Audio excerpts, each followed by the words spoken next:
Nice. Yeah, should I do the intro, K-Mets, or you, or? I mean, this is your OG Okay, crypto I'll do hour, it. I'll do sir. it. Yeah, sure. Okay, so hey, welcome everybody. We're doing the OG Crypto Hour, which is like a new idea where we use some A team members basically and try and get some guests on and just talk about the broader crypto space aside also from Aladdin. Like it's not excluded, but it's not necessarily focused there. And for this week, I just figured we'd invite EscapedWagie, which is like somebody I've seen for I think the last 3 or maybe even 4 years, passing by a lot on Twitter. I don't really know, but we're gonna find out. And I just love this name and wanted to know what his story was all about.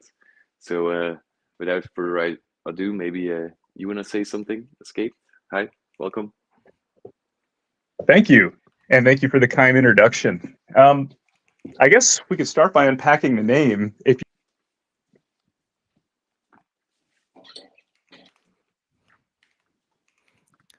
Oh, are you there, EscapedWagie? We accidentally dropped him, I think. Uh-oh. Well, he'll be back here in just a second here. Okay, we're back.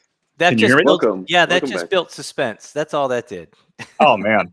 Wow, keep getting knocked out here. So anyways, I guess we'll start with the name.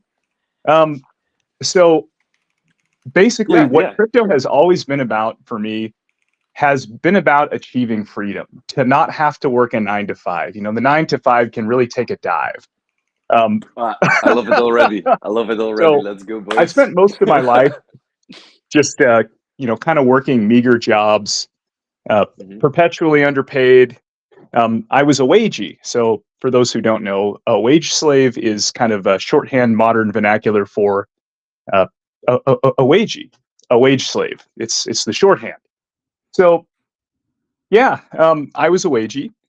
And I started kind of dabbling in markets probably 5 to 10 years before I really got into crypto in 2016. I'd known about crypto forever. I mean, I grew up playing online games and, it was kind of the talk of the town. And then I finally decided to jump in 2016. And crypto was really kind of the focus of my life ever since. Awesome. So the cycle of 21 was when I managed to escape. That's also kind of when I chose the name, because I wanted a reminder not to get too degenerate and, not getting lost thinking that I've made it, because that's what's waiting for me if I do that.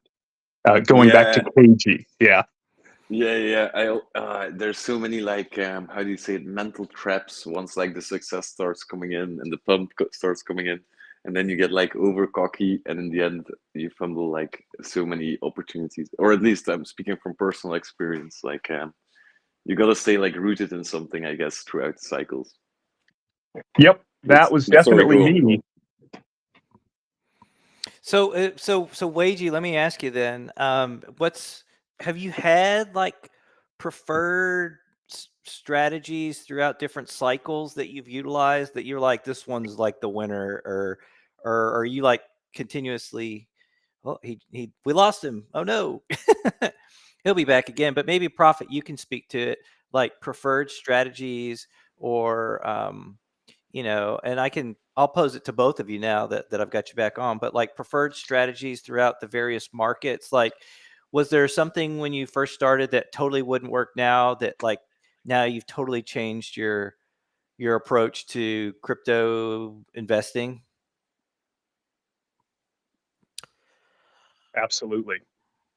Yeah, definitely. For me also like quite a few. But maybe I let EscapedWagie talk first. Now he's back.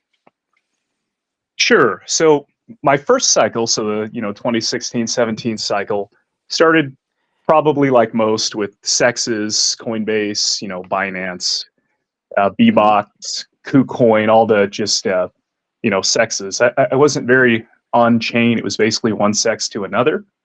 Back then, of course, fat bagging things like Ethereum and Bitcoin, Litecoin could make you really, really good money. Those were life-changing gains. The cycle of 21, I became much more focused on things like fundamentals, income generation, DeFi, becoming more on-chain savvy. However, I did make one critical mistake, and that was I. And I don't know if this is going to go over too well here, but I believed in the incoomer narrative. I believed that 90% of the air wouldn't be sucked out of the room at the end of the cycle. I had the logical misconception that we weren't going to be in for another 99% bloodbath because things were real now. There was real value changing hands. I was making 30. Uh-oh. We got to figure out what's going on here, I think. Yeah, that might be our 99% drop today from in the in the talk. But let's see here. Let's see what's Jeez. Okay. Is this just me that keeps dropping? Yes, sir. Yeah. Okay. I'm going to try to keep my thumb or? on the screen. No, not at all. But what I'm not doing is interacting with my phone. I'm just talking. So I'm just going to tap on the screen every 5 seconds. So maybe that's what's dropping me. Yeah, maybe you have some battery saver knocking it off every now and then. I don't know. Okay. So we'll try this again. So I was the one-trick pony. I thought because I found the source of the spice in the universe that somehow I would be okay. That, it gets cut 50%. That's fine. I can live comfortably off 15 grand a month. It goes down 90%. Oh, I can live off 3 grand a month. No problem. Nope. 99% just death. Also, I thought, because I was so smart, that I was morally superior and better than people trading dog coins and degenerate meme coins. I was wrong. Those people ran laps around me in terms of profitability. So this time I do it all. I try to be jacked this time around. I have my fundamental bags, which have horrifically underperformed. I have all my degeneracy plays. I'm doing NFTs. I pioneer all the new ecosystems. And above all, social connections. Alpha. That's something that I was really missing last cycle. I've been very antisocial most of my crypto career. It was basically just me and the few other guys in real life that I taught how to trade. This time around, it couldn't be further from that. I'm doing talk shows daily on Marty Party Spaces. You guys have probably tuned into some of those. I know you have Crypto Profit. Yeah, I have. Yeah, so we pioneer and we keep moving and evolving. Because this space, I mean, it's tech. Nothing is sacred. So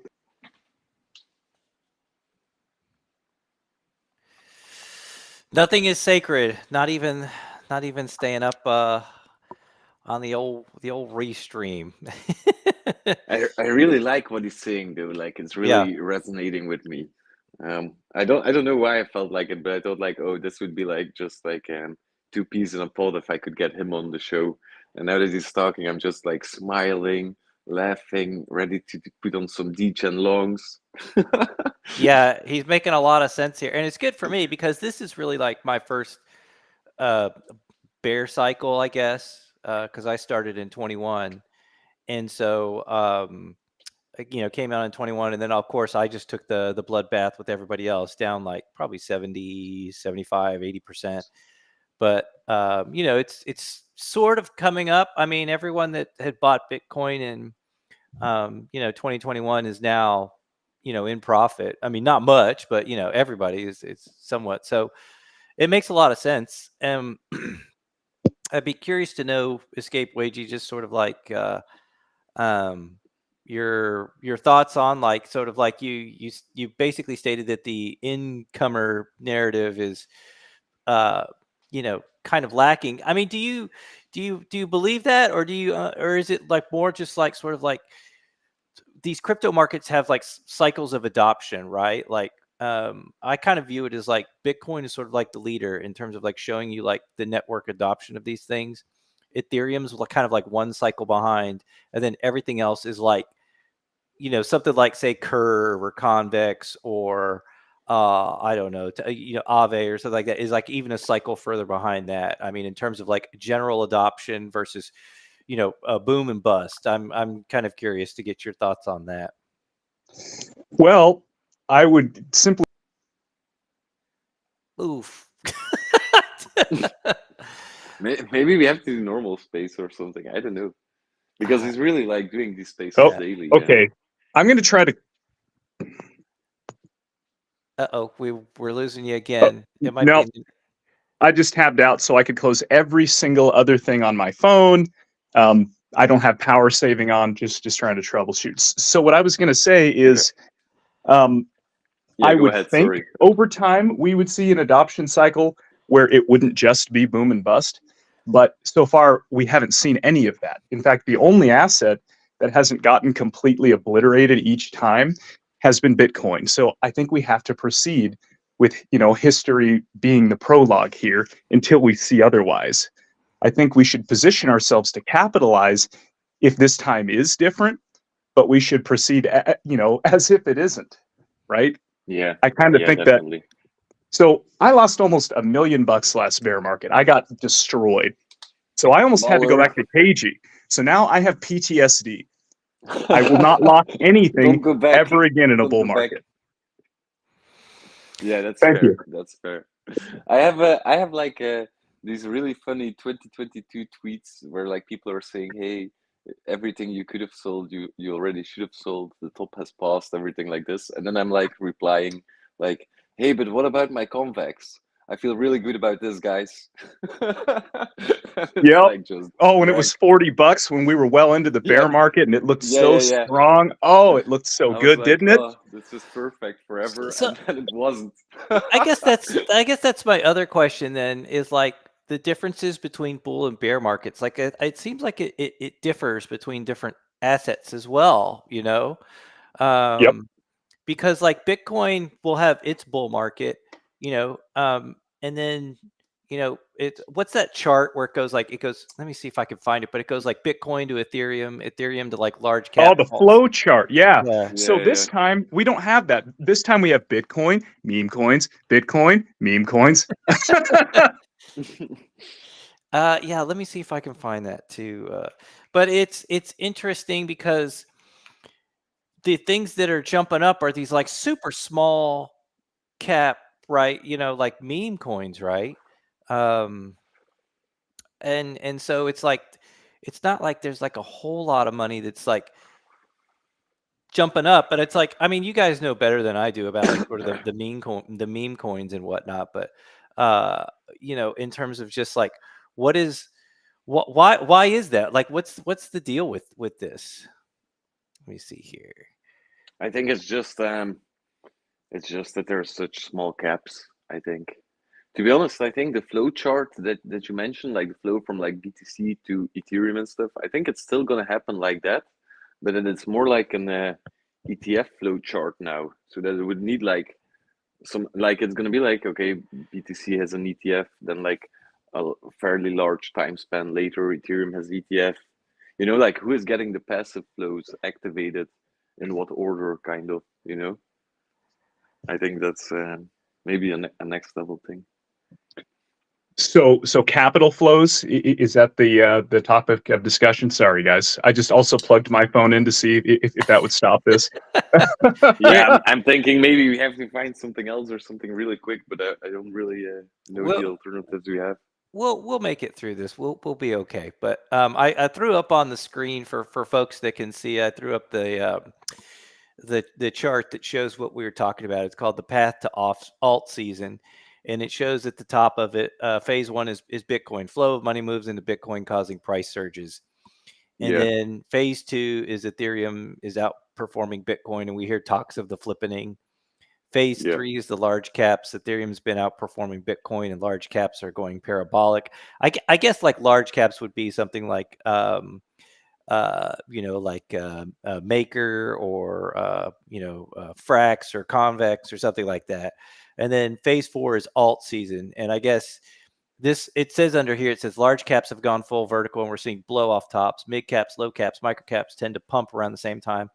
Large caps have been outperforming Bitcoin and Ethereum. It seems every coin is going parabolic regardless of fundamentals. Memes are everywhere. Everyone is super excited, and you feel the mania in the air. Yeah, it's almost like like you said, EscapedWagie, like we're getting this Bitcoin to this phase one to phase four kind of like flip, but there's no Ethereum and large caps like getting involved. It's really bizarre, isn't it? So you know what I kind of think it might be? It might be fractionated capital inflows, and allow me to define that. Okay. So I think you have institutional buyers going for Bitcoin right now, and basically just Bitcoin, and retail is just going straight for the degeneracy and the meme coins. And now, for the first time this cycle, they have access to on-chain activity that doesn't destroy them. So for the average retail user, a $50 gas fee to make a $20 trade doesn't make any sense whatsoever. So you've had Brian Armstrong of Coinbase come along and make slick rails to Base, and then you have Solana, which has aggressively marketed. So all the capital, from what I can see, is basically just flowing there. So it's cutting straight to phase 4 degeneracy on the retail side, but the institutional side is in Bitcoin. So I think if we do have any hope to ever see phase 2 or 3 again, where it's going to come from is probably institutions. Once that Ethereum ETF gets passed, Solana ETF gets passed, once you have major institutions like BlackRock take interest in things like curve liquidity pools. We saw PayPal USD. That's my hope for when those things actually come back to life. Yeah, I fully agree with that, to be honest. Maybe Ethereum does not make addition. sense for retail anymore. It's I hate to say it, but it's just not a retail accessible chain. That's a good point that you make, and I've basically have come to the conclusion that Ethereum, I sort of view like here's sort of my layout on crypto in general is that like Bitcoin and Ethereum are the sort of like downtown areas of sort of crypto, if you were to envision it like New York City, and they're like the most prized real estate, and then everything else is like a suburb of that, and so like what you have with say Arbitrum and Optimism and Phantom and Avalanche and Polygon, those are like suburbs that are built out, right?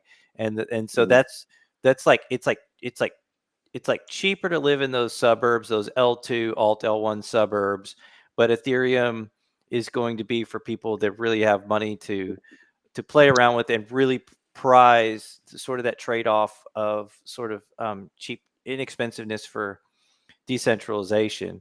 I do think that there are ways around that, and I'm a big proponent of some of those like Facet and whatnot, and some of the ZK EVM solutions, but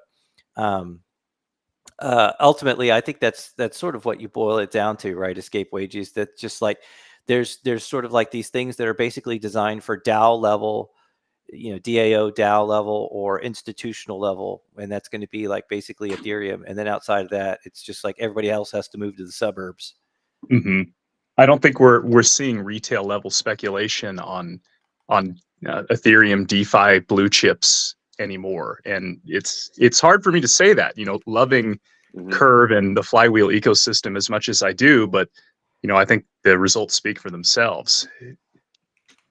You're just not seeing any capital inflows, and predatory capital also is incentivized to go play on the Solanas and things like that, because that's there's a lot of dumb money to be harvested there. So then those the speculators, the retail speculators that do have decent capital and have been here for a while, they're going to feast on that. Yeah. I think it's inflows have been abysmal. Oh, sorry. I'll make it quick. Inflows have been abysmal into the Curve Flywheel ecosystem. And I hate to say it, but they have been. I watch them every day. Kind of like we're having a vote right now on Aladdin DAO, right? About a certain program and its reallocation. Well, so the central premise that it's looking to address, I guess I would just ask this: are we out of spec with performance with Curve broadly? And I would say no. So I think Yeah, I think that actually brings up a good point. Is how much of the crypto, how Ah, much, how son much of a bitch. in Go on. so I agree with you, EscapedWagie. I know the point that you were trying to make, and that is it's tough when you see things like the LRTs or a new alt L2 um, just completely fly up to like $1 billion TVL like within 2 months, right? I mean, it's Yeah. very, very frustrating. And so you sit there and you see that and you're like, well, we have this great product that's offering, that's arguably better than say Athena, the USDE, that's Hmm. got better yields than and is more decentralized and it's accessible. I mean, it's just as accessible as Athena.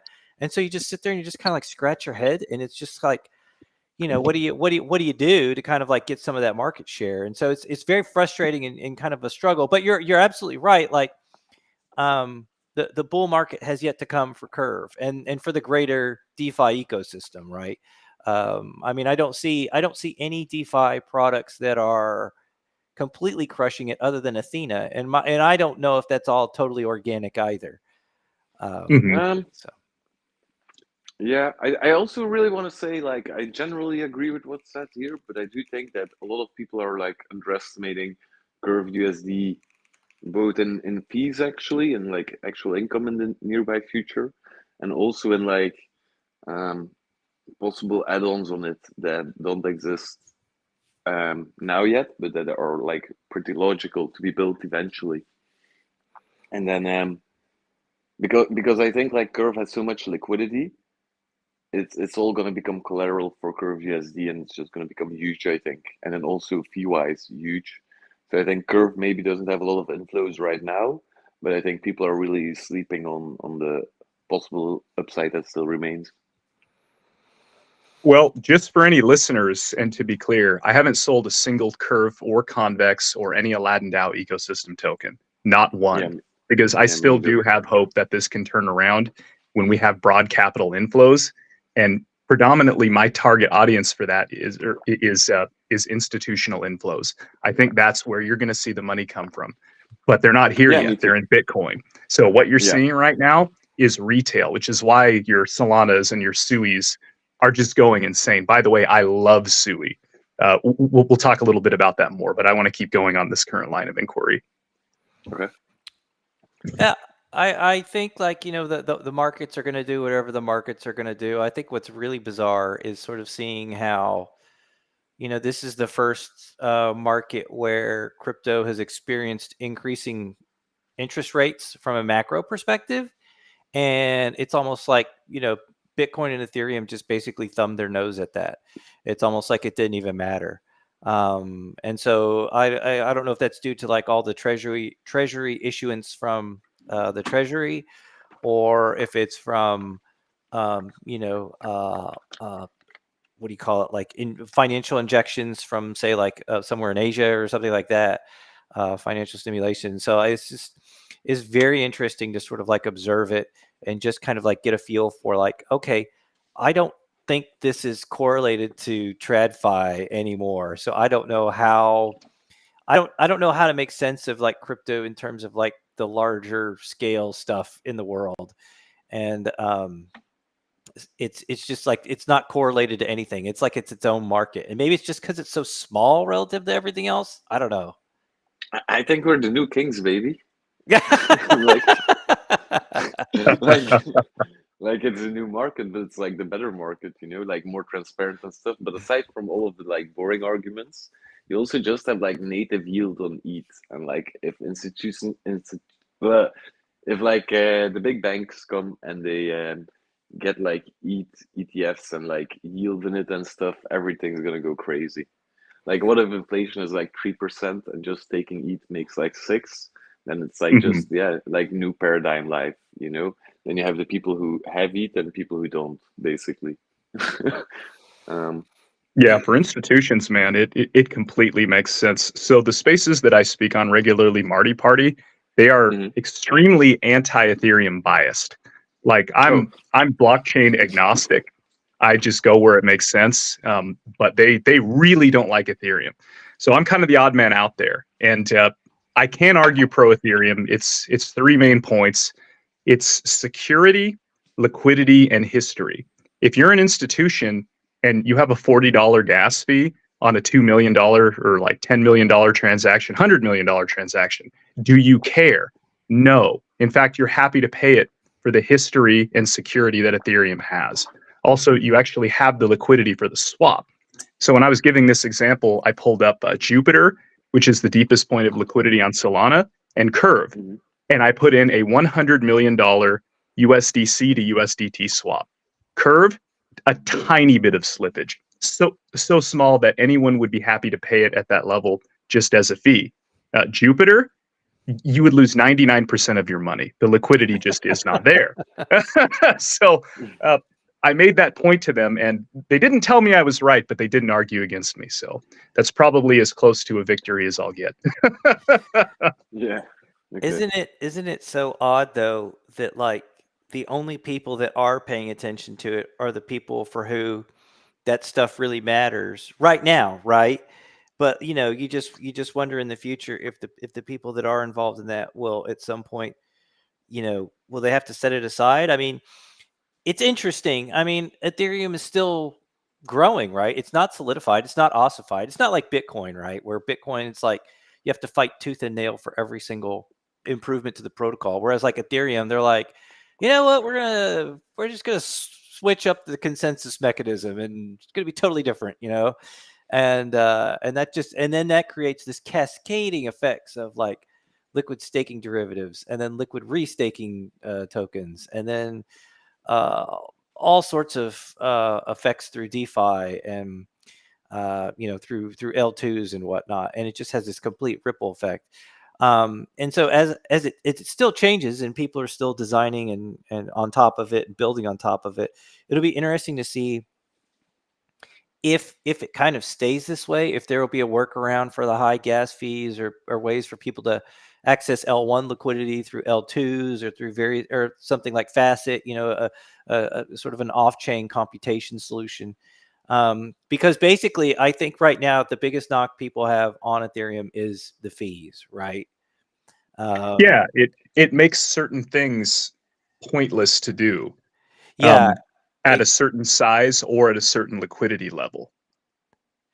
exactly. And it's like, it's as a generalized blockchain, it's supposed to be slow. You want a generalized blockchain to be slow and expensive, right? Because that's how you keep spam, right, from clogging up the blockchain. Whereas I guess these L2s, it's not that big of a deal because they can handle much more computational constraints or whatever. But I don't know. It's just kind of be interesting to watch it sort of like unfold over the next 5 years or so. Yeah. Mm-hmm. I honestly think it's like all kind of trade-offs that you kind of choose for and navigate.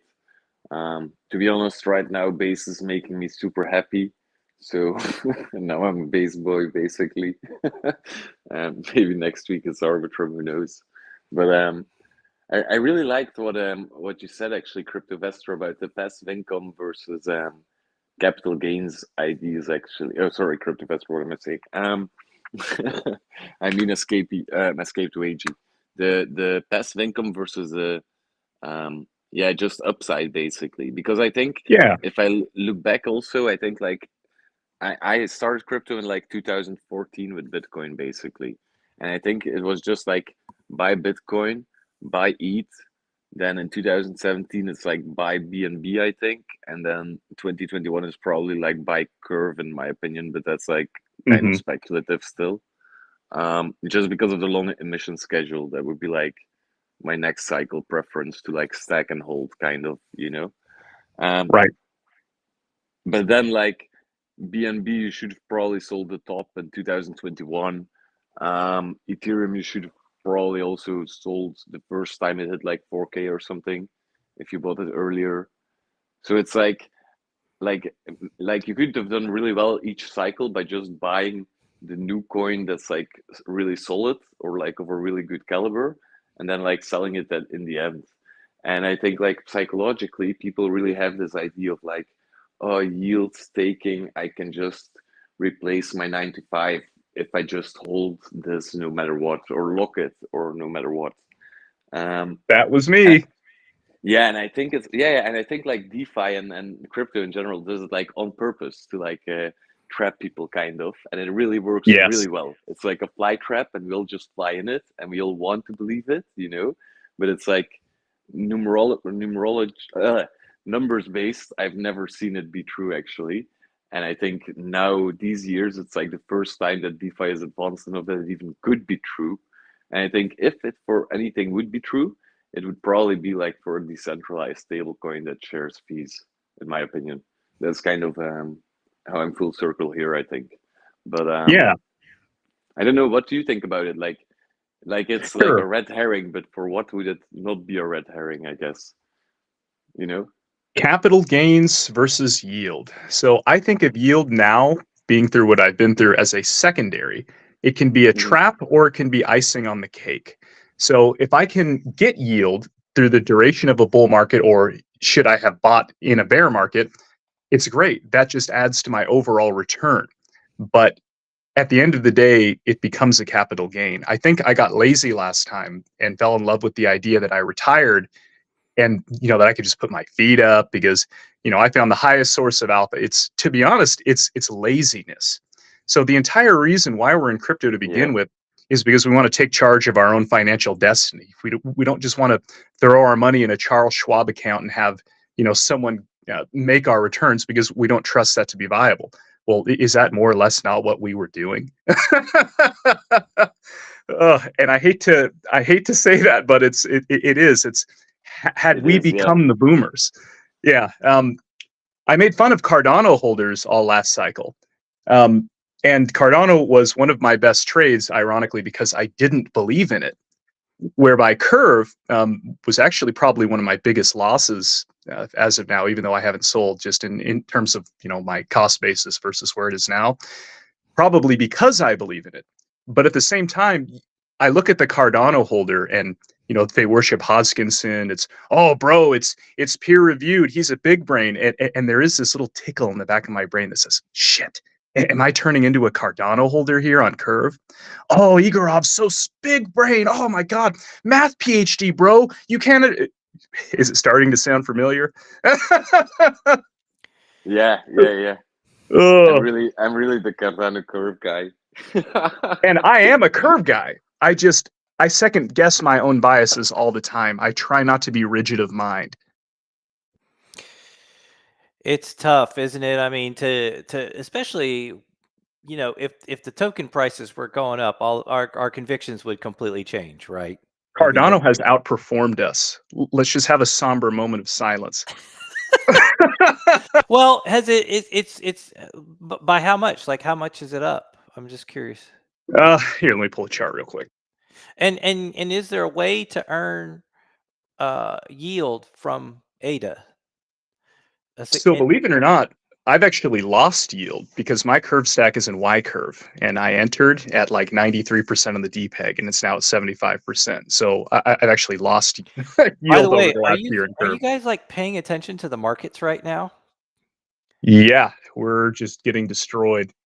Like Convex is down 26% right now. I mean, this is unbelievable. I'm not paying that much attention right now to Melted. markets. Just a moment here. Hang on. This is something else. Jesus. Okay, yeah, we're full liquidation cascade mode right now. This is something. This is like peak bear. This is perfect for me. This is perfect. I'm gonna buy so much fucking Convex. Clev CVX, baby. Even get an even bigger discount. Wow, this is something else. Yeah, I was playing when gas fees were lower on Ethereum. Playing the peg on Clev CVX was actually one of my favorite ways to make more CVX. And if we see gas go down in the future, I'll be doing that again. Wow. Yeah, it's really a good way to do it for sure. Oh man, guys. I don't know. I don't know what to make of this. This is pretty breathtaking at the moment. For me, yeah, I'm kind of positioned for this, to be honest. I think So the big fear right now, and I didn't mean to cut you off. I'm sorry. Thank you for pointing it out. Yeah, I think the big fear is sort of war in the Middle East, is driving this at the moment. But goodness gracious, I'm gonna if you guys don't mind, I'll kind of like drive around a little bit, and we can kind of look at things a It's little bit. oogly. Yeah. yeah, sure. So we've got Bitcoin right now. It's down 5 and let me go to a daily 5 and or actually I'll go to an hourly chart here. Yeah.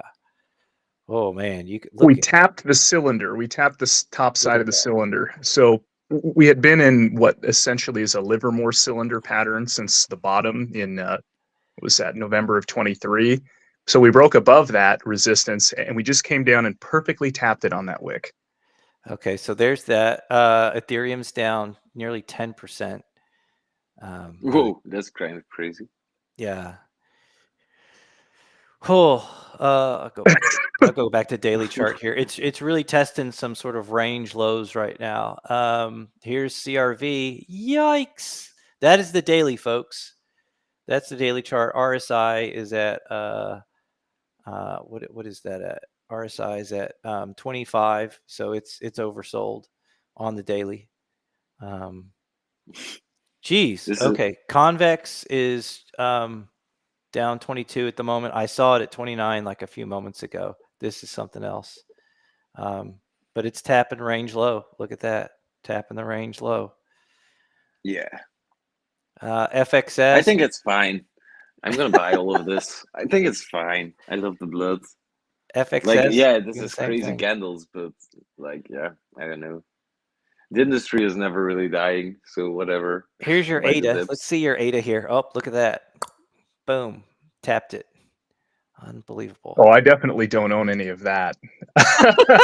Yeah, me neither. I Me definitely neither. don't own any of that. You know what? When in 2021, when I first got into crypto, I owned some ADA. So let's see. Me too. Uniswap is down In 20. 21.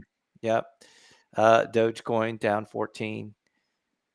Look at that. Everything's DXY is spiking up to 106. We're almost at close for the market. So there's SPX. Nasdaq's down, but not much.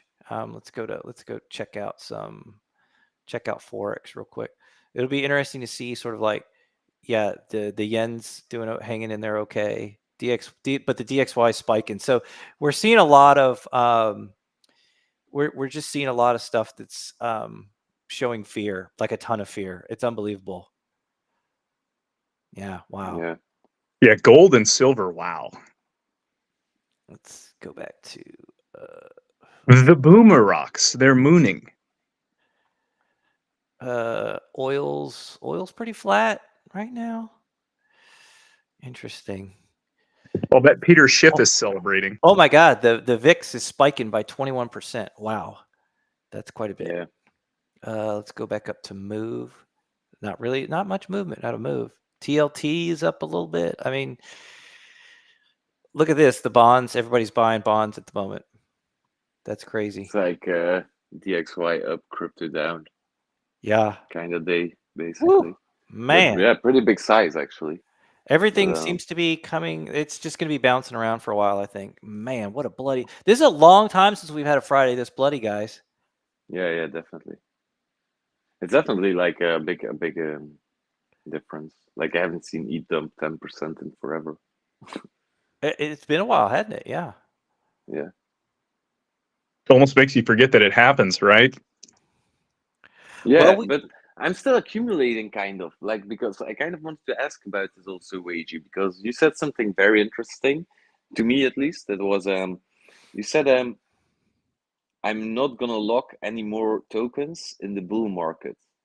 And I'm like, okay, I kind of get that logic, but what about the bear market then? Like, are you down to lock tokens in the bear market? I guess you kind of are, right? And like, So I spoke a little broadly. What I should have more specifically said is I'm going to be very tactile about my locks. For example, I have convex VL-CVX locks that are on rotator, um, but Hmm. I won't be locking anything that I think it's anywhere close to my projected timeline for when the bull market would probably be over if this is yet another repetition of what we've seen before. So, for example, VE locking, that's out for me.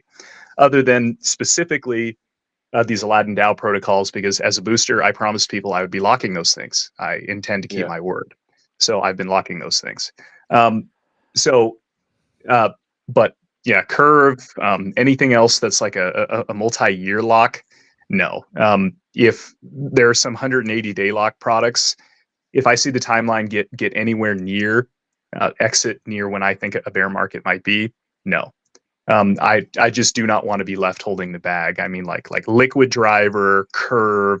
There's a bunch of them that I had locked. Keeper that just all just got obliterated because they were locked. Uh, multi. Oh yeah, multi. Do That's you have a 100% loss. do you have Liquid Driver? Yeah, I had some Liquid Driver, so I was pretty big on Phantom last cycle too. Um, Yeah, I also have like 10K Liquid Driver still locked. Me too. Now, what's funny is that made good money if you kept up on it Yeah, and you got the Thena airdrop and compounded that. I'm actually yeah, almost yeah. green on that again, if you can believe it, because of the Yeah, Thena. me too, because Yeah, of Tina. And now still getting Tina each week, like live feed. So it's like, but it's yeah. just such a niche product. Like if somebody has it, they were big on Phantom last cycle. At the same time, you were kind of. I as I'm sitting here, you guys are kind of like, it's really funny because I'm like racing through tabs at the moment looking for like liquidations and stuff like that, like seeing how FX is holding up and whatnot. And it's like so I live in Texas and we have a whole lot of tornadoes, right? And Oh, I've I lived love Texas. yeah, I've lived here for forever, and we've always had tornadoes. And every time there's a tornado, like people that haven't lived here forever or for very long, the storm kicks up, they get like super nervous and super paranoid and are like watching the weather. It doesn't even phase me really. I don't. I just go about my daily life.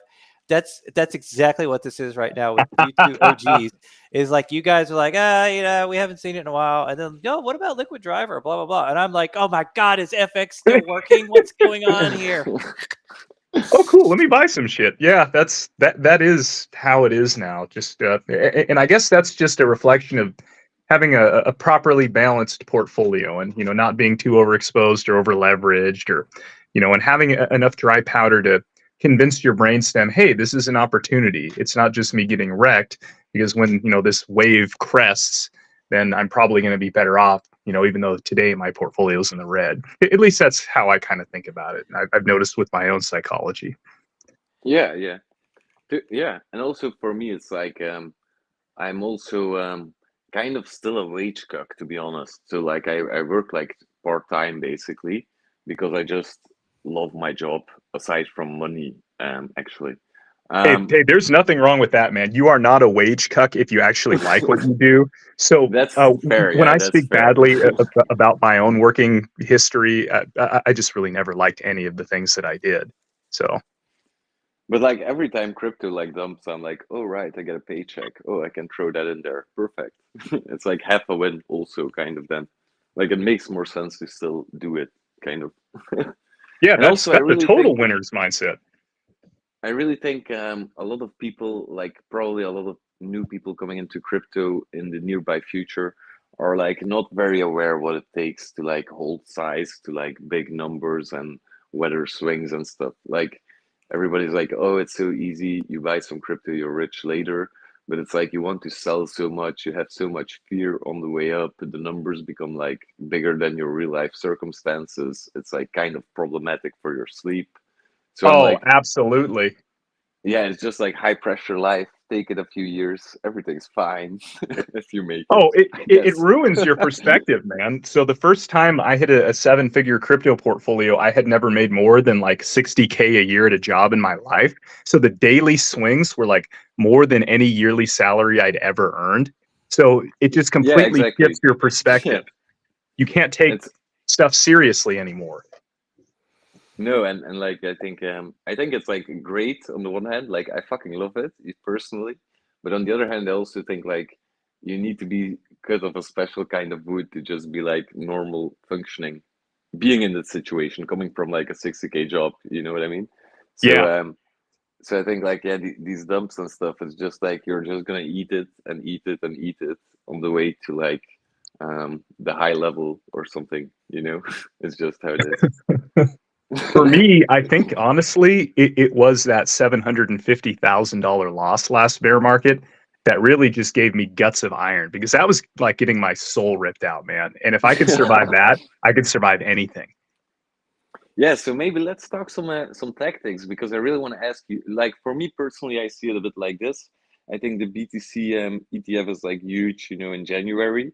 Then I think like Q2, I was still like locking like 1 or 2 year locks, but I actually like your framework a lot better. Like not doing it over 6 months anymore now. Um, and and I was thinking like Q2, I would still like onboard fiat into crypto actually, and even buy more DeFi and even lock it for like cash flow. And then like Q3, I was just gonna like um, stack more coins but liquid. And then like Hmm. Q4, I was gonna not onboard any more fiat into crypto, I think. And then Q1, I was gonna like look how the market is doing, see what's up, Hey, start rotating out, I think. let me break in here real quick. We've Yeah, had over $200 million worth of longs liquidated in the past hour. Yeah, yeah. Oh and my Maybe God. Maybe it's just the institutions are here. They're like, "Fuck you guys, watch us now. heck, God, Look what we can do with this bitch, tiny it, market." it's working. Yeah, it says $563 million liquidated from the crypto market in the past 24 hours. Wow. To Oh be Woo. my honest, God. all my longs right now are liquid, so it's pretty fine, I think. I'm in two longs right now, and they're both green. One is Ondo, and I've been in that with low leverage for a while. And then I just put a Sui long in at, let's see, my entry was at 111, and it's now up to 115. It's on 10x, so it's up 33%. Not very big, but Nice. enough to make a little bit of change. Yeah, Um, you're winning on a red day. That's so you pretty good, asked I me think. about broad strategy then. So this is kind of roughly my playbook. Um, Yeah. Given that I don't have another job, I do have some rentals, so I do have another source of income and reserves. But given that I don't have other income, I stopped my fiat onboarding, I think, when we were at about 50K on Bitcoin, which Yeah. is before the bear market or bull market officially kicked off. The definition of the bull market being on, of course, is breaking and holding Bitcoin's prior all-time high. So I am no longer onboarding capital for what I'm just broadly going to define, because again, we don't really know, but I think we can kind of get a broad sense of where we are in the market. If I think we're in the first half of the game, I am not taking any capital out. I am Mhm. compounding from anything that I win and harvest into more crypto. Once I see us in the second half of the game, every time I take profits from trades, they're going to go into a forever Bitcoin bag or into stable coins, which I will then have deployed in various yield farms that are liquid. And once I think we're late, then everything just starts to get cashed out. That's kind of how I'm planning it. And then I'm going to ride into. I hope I sell early. I hope I'm left on the sidelines and I get to see the last 30% of the market. Everybody's screaming and getting euphoric, and all these on the sidelines going, "Oh, damn!" That to me is a mark of victory. If I can pull that off, I've won. Yeah. Yeah, I can imagine. I'm really in a tough spot right now. I I kind of I kind of have the incomer dream going on right now, but I have to somehow find a strategy to deal with it, kind of Well, like I aside guess from I would perm just and stuff. entertain this idea, my friend. So you and I both have a bunch of residual, well, I shouldn't say residual, some of it's still very alive, VE locked things. If Yeah, if the flywheel's going to kick off, if we're going to get our Incumer dreams, what we already have permanently locked should be enough to carry that. So I think in the meantime, at least this is what I've done. I'm focusing my efforts on my active positions. I'm not adding to those. if those want to, carry weight, they're going to do it. I shouldn't really have to limp them beyond this point. They're already so low. I bought so much that if we extrapolate them even to their former all-time high prices, I'm assuming this is the case for you too, but that's more than a livable income. Mm-hmm. Those locked bags that we do have that are underperforming.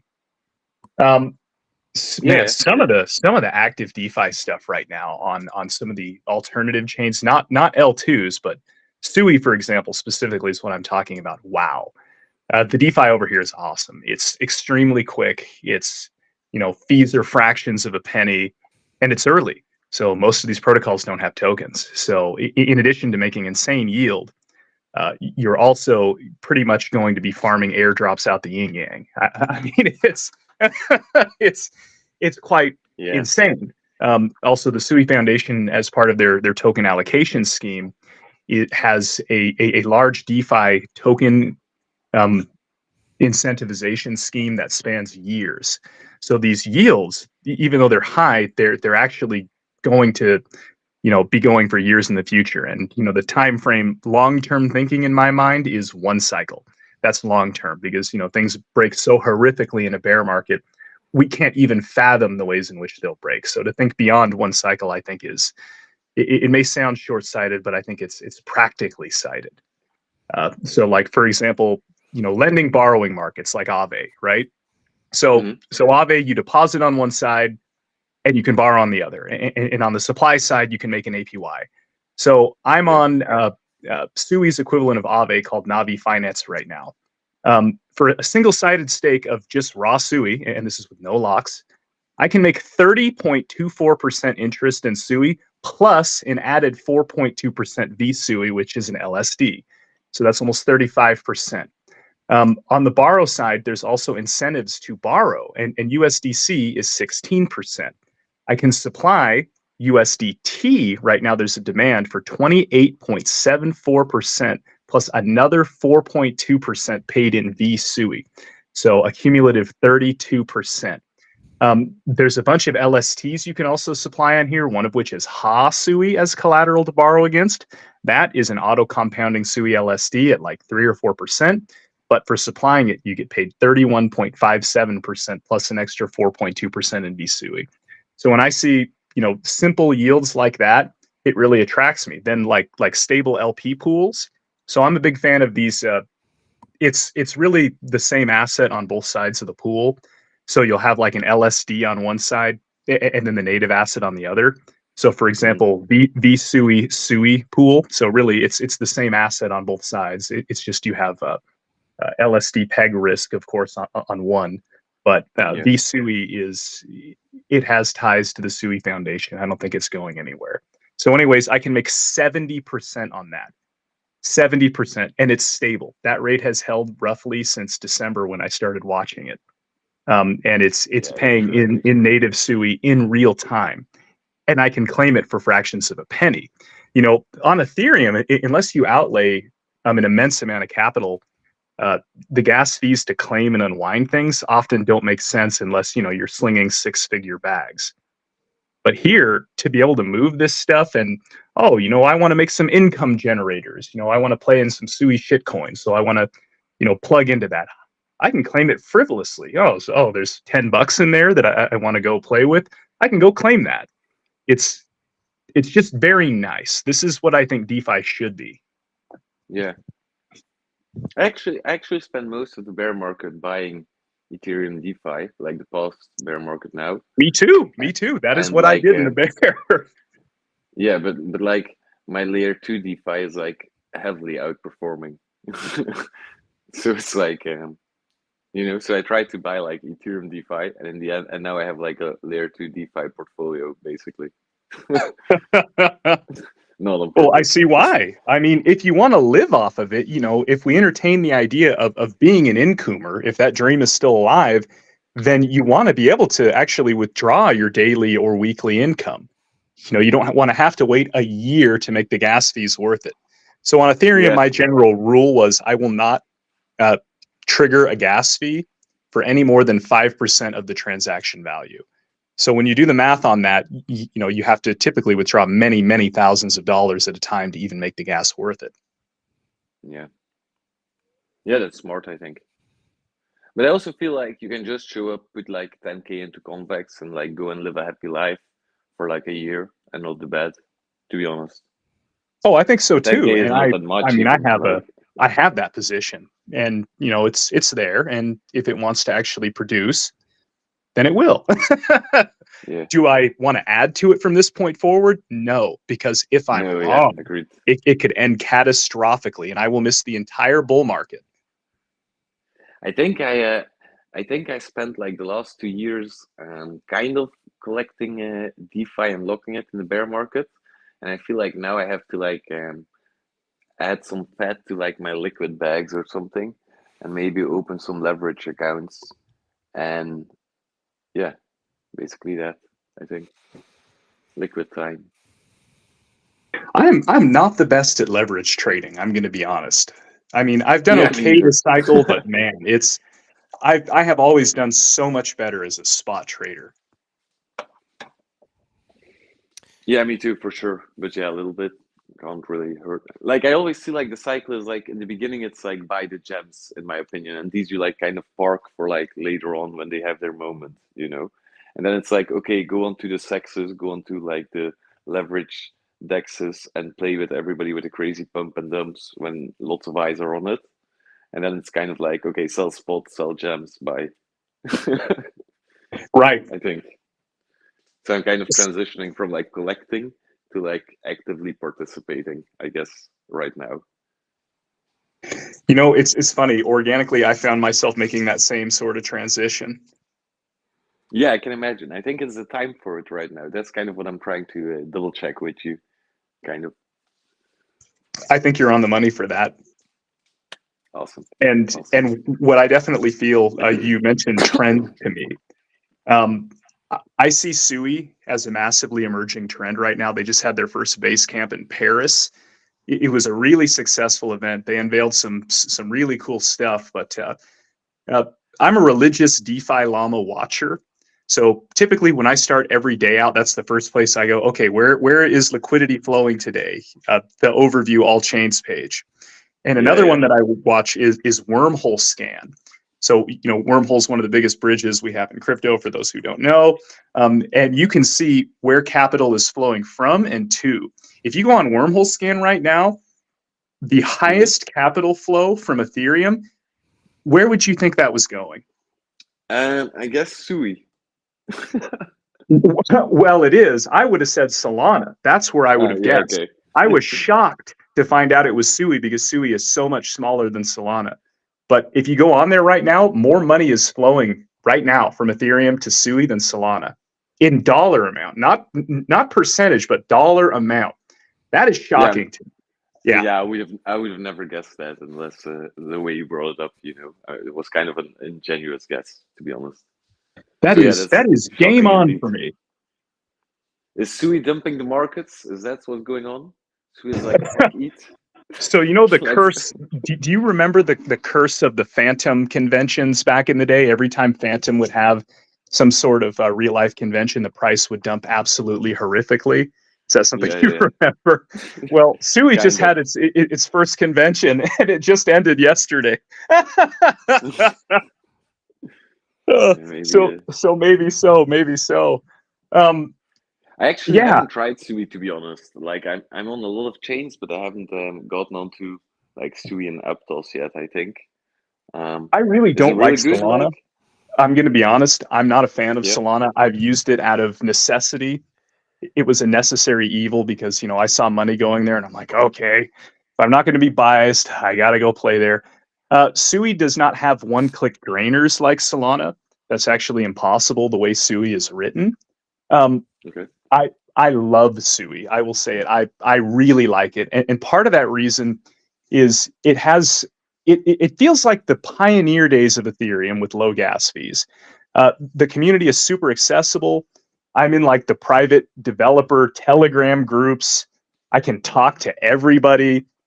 So we had our first big pre-sale scam on SUI a couple weeks ago. and the guy got away with, I think it was like 1.3 million bucks. So the devs, they actually care. So what they did is they traced the funds to the exchange he was trying to offboard. They got the funds seized, and everybody got their money back. Whoa. Have you ever heard of that happening on Solana? No, they don't care. No, Yeah. that's really cool, actually. And like, is there a VE33 DEX on Sui? Else I really have to bridge now. So Or not yet. the primary dexes on Sui, the biggest dex is going to be Cetus. Then you have Turbos, Blue Move, FlowX. Cetus is kind of your big one. No, you don't have a VE33 dex on Sui just yet. Now you do have LPing, you have borrowing, lending, you have futures exchanges, NFT trading platforms. All the basic infrastructure that you would want for DeFi is there and thriving. Yeah, there's a couple meme coins. For the most part, that market's pretty slow, but I also see it as a big opportunity because things like super early meme coins will rug. And what I'll do is I'll check the contract, and if the contract's good, I'll buy like 10% of the supply for like $5, $10, whatever it is, and sit on it. That has already paid off immensely because one of the ones that I did that to actually turned into a real project. So I own 5.5% of that, and that turned, I don't know, $40 into 23,000 Sui right now. That's crazy. That's crazy. That's crazy. I call that strategy dumpster diving. This is really like a big signal that you're like 8 years deep into your crypto journey, but you're like doing everything right now when you're buying like $5, 10% of supplies. Yeah, I'm definitely, and that's another nice thing about Sui is it's so small you can whale stuff easily. I mean, I can't, on Ethereum, I can't go and whale anything. I'm just too small. But over here, if I catch something at the right time, I can whale it. Like people have called me the BlackRock of Sui shitcoins because every time they check a top holdings chart, they see me there. And I mean, all the capital I have on Sui is less than 1/3 of what I have in like Curve, Convex, flywheel projects, and I'm considered a whale here. Yeah, I do. Yep. I do somewhat feel like way better having even Convex, even with price goes down year after year stuff.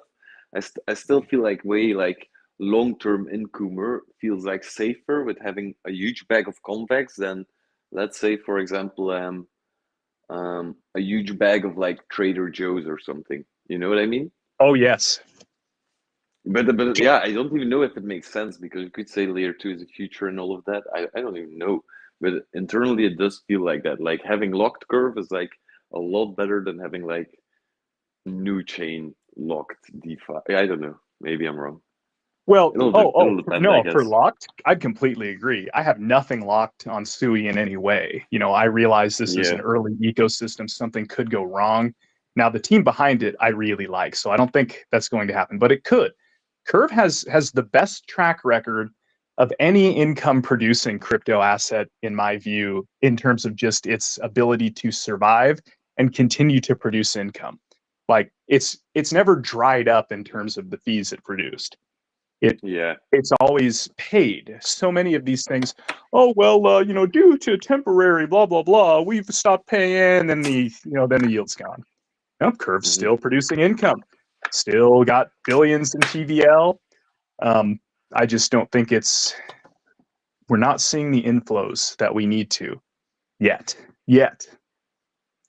No, and I also don't think like how do you rank these things among each other? Like if you just want to like have maximum upside, you probably shouldn't invest in a product that has a yield, because given that it pays out a yield, you're actually continuously cashing out from your upside by receiving the yield.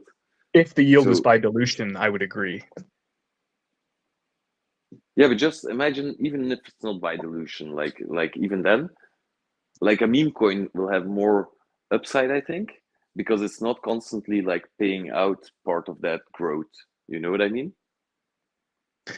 or not? Maybe it's I think I poorly understand what you're stated. saying from a stock trading perspective. Like if we're Yeah, like talking just about risk reward, like risk reward. buybacks versus dividend issuance, but No, I no, no. don't think a crypto. Oh, go on. I sorry, I just mean like in a really like broad line stroke. Like if you take something with a higher risk, then it'll most likely also have a higher reward to compensate for that higher risk.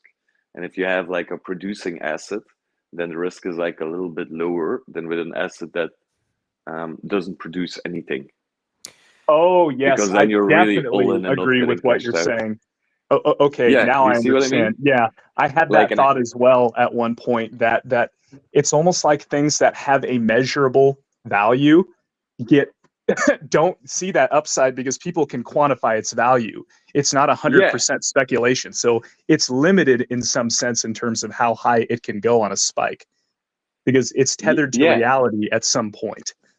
exactly, exactly. And I think so. I think like if you're talking about like, hey, I want to get maximum rich from minimum investment, then you actually should do something completely unhinged, untethered to any kind of reality, you know?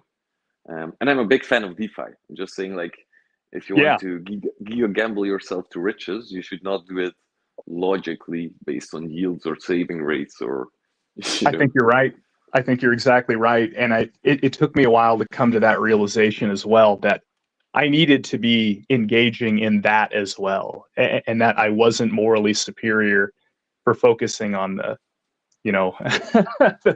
conservative, the practical, the fundamentals, the Noah Seedman type philosophy. I unfortunately have started to very much disagree with. Yeah, I want it to be true so badly though. I like invest like it's true so badly, but I try to nuance it in my mind with this other broad stroke risk reward ID basically. And that's also I think you have to do everything. Like on a day-to-day basis now, I'm basically compounding indeed rewards from locked positions and like airdrop farming because I think it's gonna get more diluted pretty quickly, and then I'm not gonna do it anymore basically. Um, and Yeah, I was wondering what you are doing like on a day-to-day basis now, because I also think if you look at like crypto professionals amongst each other, depending on their niches, they do really different things each day, but also Yeah. depending on the seasons, like if it's like up market or down market, they're also doing completely different management of their assets. So I'm curious what you spend time on maybe. I also don't know if you have to go, by the way. I see that we're 1 hour and 10 minutes in. Nope. I Yeah, I it's cleared a large block of time. I'm gonna have to be jumping off here in the in the not too distant future, and unfortunately, if I have to jump, I don't believe you two guys can hang around and keep Oh, that's all right chatting. then. But Yeah, that's yeah, fine. no, it's been fascinating. If we want to kind of spend just a couple more minutes, kind of tidying things up before we close off here. Not we don't have a whole lot of followers at the moment. Most folks are very distracted by the markets at the moment. I So can I imagine. can imagine. Yeah. yeah, Are you okay, K-Mets? including myself, because Arbitrum has stopped validating transactions as of Oh, there's like a shit. very long delay at the moment. Everything's backed up. So Oh, yeah, that's crazy, actually. it's quite a situation. Yeah. Yeah, it's It's really like really bad day, basically. yeah, Ah, testing so everything. yeah. So times like this, I like to go shopping for NFTs too, because people liquidate NFTs because of their illiquid nature to try to pay off debt. So Yeah, if Well, there's collections I'm watching, I always go and like try to lowball people right now. yeah. that makes a lot of sense, actually. So Sui, I see NFTs as more important to that ecosystem than just about any other because that seems to be what the communities are built around, and they've been acting as airdrop lightning rods. But I'll end it there, I guess, on that spiel. So, Yeah, I did you saw guys that have any actually. specific questions before KMETS has to go? Uh, maybe like, do you have some general alpha left to share or something like that? Yeah, Sui, I guess. Sui NFTs. I saw also it had some airdrops and lightning rods. I see that this is like a recurring theme on Twitter. I have to dive into it for sure. So I That's think kind that's of a what good I'm point saying the new already. utility of NFTs to be is not just PFPs or digital trading cards. And llamas were actually one of the first that kind of started to do this. Like, hey, there's actual utility here. We're going to be getting airdrops. You're connected to all these DeFi communities. We have a treasury. So you're starting to see a lot of that. And in these early ecosystems, the communities seem to be forming around the NFTs. And I've really seen that heavily in Sui, specifically in Fuddies and one called Legacy DSL. So Okay. as soon as a project wants to get notoriety on these early ecosystems, what I've seen them do is airdrop a considerable portion of the supply to holders of these very important NFT communities. And if you go in some of the chats, the people you'll see in there are like the actual Mistin Lab dev team, the people that developed it, will be in there chatting. So that's, you probably want to be there. Yeah, Also, agreed. some of the major dexes have like easy made airdrop interfaces and a couple criteria, like just a few boxes that could be selected to airdrop to people. And one of them is like one of these NFT communities. So they're literally building rails to facilitate that sort of thing. That's really cool, actually. Maybe I want to ask you this, Escape Wagie. If you find something like Sui and you're clearly into it, and it's like new and brimming, do you like spend all of your time there, or like the majority of your time there, like exploring and stuff, and just managing the side bags a little bit, or like do you really like consciously explore multiple ecosystems at the same time, kind of? I try not to be too focused on one thing at a time. I try to keep a level outlook. So what I do is I get established, I get a foothold somewhere. So for Mhm. example, I got my foothold in Sui back in December, and then I go to see what else is going on. So then I kind of pivoted to Solana because that's where the action was. But then I was watching the capital flows and watching what was happening with Sui, and just organically I became more interested there. So kind of the newest thing I'm focused on right now that's actually given me a giant headache is this whole runes BRC20 ordinal space. I suffered all yesterday trying to mint a whitelist for a terminal ape, which is worth like $4,000 in Bitcoin that I was very lucky to get the whitelist for, and I Okay. failed it because Okay. I had some transactions stuck in the mempool. So I had to my whitelist expired. Um, but that whole space, I see a lot of money coming into that. Um, Even though it's a pain in the ass and I don't like it. Personally, I think it's probably really bad for the Bitcoin network. Like, look at how horrifically clogged it is right now, and runes haven't even gone live. What's going to happen when runes go live in what, 8 days, something like that? Yeah, I have to say I'm personally not yet deep dive into the BRC20s, but I do think it's like this is kind of the moment. Like if there's anything financially good about it, it's probably going to be the early stuff. So the Right. people who are like ahead of me here, probably smart, to be honest. Some alpha on that. I've kind of distilled it a little bit, and those rune stones that were airdropped. It's a inscription collection of 1,100 or 112K of them. I think those are probably your best and simplest bet because there's already 3 known Bitcoin meme coins built on Bitcoin that are scheduled to be airdropped. And one of them is the first dog coin built on Bitcoin. So we know what Okay. dog coins do. We know what the first dog coin on an ecosystem does. We see this, Bonk hit what, 3 billion, Shiba Inu's at 17 billion. So I have a question. Do you think the first dog coin on Bitcoin and the first meme coin on Bitcoin will hit a $1 billion market cap? Personally, I say yes. I think that's a layup for that to hit 1 Yeah. billion. Yeah. So the current price of a rune stone is about 6K. If we do the math on that, because 100% of the supply is being dropped to runestone holders, so 1 billion divided by 112K, you come out to a value of $9,000 per runestone holder. Keep in mind a runestone is 6K. So that first airdrop in my mind more than pays for the cost of the runestone. So for Yeah. me, I want some exposure to that. So I bought one, just one. It's like, oh, well, if you see free money like that, why don't you buy more? Because I don't trust that runes is going to work. I think it might implode. But I want just enough exposure to not be left behind. Yeah, and also if you're like full time and a bit veteran in the space, I think it's just good to like punt all of these opportune chances, but not necessarily all in any one of them. You know what I mean? Um, It's just like if it's the season and you can score the goal, just take it in. Yeah, sure, why not? But you don't have to try and do it 100 times on the same Right. thingy, you know? And what I've noticed broadly this cycle, and this is true of every chain, is participation gets rewarded now more than it ever has before. So for just getting Yeah. in and doing the baseline exposure of something, you could get rewarded in ways you can't even fathom. For example, the Jito airdrop. I made like 30K on that airdrop because I had 3 Solana wallets. I had a couple $100, and one of the actions that I took was to wrap some Jito Soul. So I got that snapshot. And the baseline of that airdrop was 10.5K. These rune stones, I faded ordinals early on because I thought they were stupid. I was wrong. Had I minted 3 ordinals early on, I would have gotten those as an airdrop instead of having to, shell out $6,000 to buy one. True.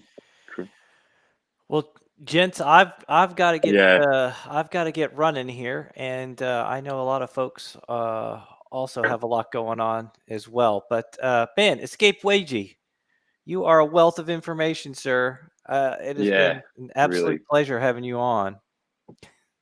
Oh, likewise. Thank you for having me on. Happy to talk to you guys. Very entertaining. I'm glad I got to share this crypto death spiral moment with you guys here live on the air. I've been paying attention to all sorts of stuff while you guys have been talking as well. Just there's a lot of stuff going on, watching the CRV USD markets get tested. And so that's very fascinating as well. But yeah, man, it's been a pleasure, sir. Hopefully you could do this again, man. You're a great guest. You know like so much stuff. It's just fantastic. So we'd love to have you on again sometime soon. Yeah, thanks. I'd be happy to come on again. Yeah, we'd like to also maybe suggest it. I think we do have to go now to be also respectful of GameEts this time. And I want to thank GameEts for showing up and troubleshooting us here and taking the time for it. And I kind of want to say the general vibe I feel like is like we all have to go and patrol the metaverse and make sure everybody's okay right now. So let's go do that. Yep. Yeah. Thank you very much, KMS, for coming and facilitating. Oh, my pleasure, guys. I enjoyed it very much. You guys are great fun. All right, everybody. If you missed part of this and you were off repaying loans and paying $300 in gas, you can always go back and listen to a portion of this via the X broadcast or YouTube. But we appreciate you joining in. Thanks, everybody. Thank you. Thanks, EscapedWagie.